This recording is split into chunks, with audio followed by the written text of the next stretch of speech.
एका पतंगच्या मांज्यामुळे जीव संकटात सापडलेल्या एका कावळ्याची झाली अशी सुटका। जुना विडी घरकुल लक्ष्मी चौक परिसरात असलेल्या एका कडुलिंबाच्या झाडाच्या एकदम वरच्या फांदीवर एक कावळा उलटा लटकलेला दिसला। तर त्या कावळ्याला पाहून इतर कावळे आवाज देत त्याला वाचवण्याचा प्रयत्न करत होते। ही गोष्ट सदर झाडाच्या जवळ असलेल्या इमारतीमधील एका महिलेच्या नजरेस पडली।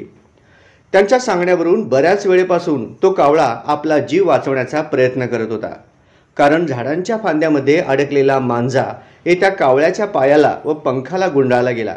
त्यामुळे त्या फांदीवर बसलेल्या कावळ्याला उडता येईना। तेव्हाच तिथून रस्त्यावरून जात असताना पत्रकार गिरीश गोस्की यांना त्या महिलेने या प्रकाराबद्दल सांगितले व त्या कावळ्याला वाचवण्यासाठी विनंती केली। झाडाकडे पाहिले असता खूप मोठे असे झाड होते।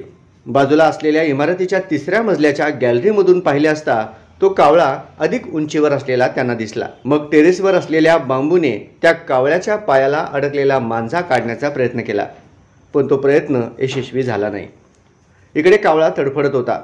कावळा ज्या फांदीवर लटकून होता त्या फांदीपर्यंत देखील बांबू पोहोचत नव्हता। मग शेजारी असलेल्या गिरीश गड्डम या व्यक्तीच्या साहाय्याने त्या बांबूला अजून एक छोटी बांबू जोडून दोरीने घट्ट बांधून घेतलं। मग पुन्हा कावळ्याला बाजूला काढण्याचे प्रयत्न चालू झाले, पण तो अडकलेला मांजा बांबूला अडकत नव्हता किंवा निघतच नव्हता। तेव्हा पत्रकार गोस्की यांना एक युक्ती सुचली।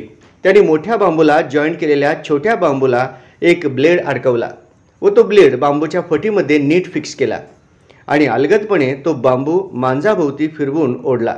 मग काय, अगदी एका क्षणात त्या ब्लेडने मांजा कापून गेला आणि आपला जीव धोक्यात आलेला उलटा लटकलेला कावळा एका सेकंदात उडून गेला।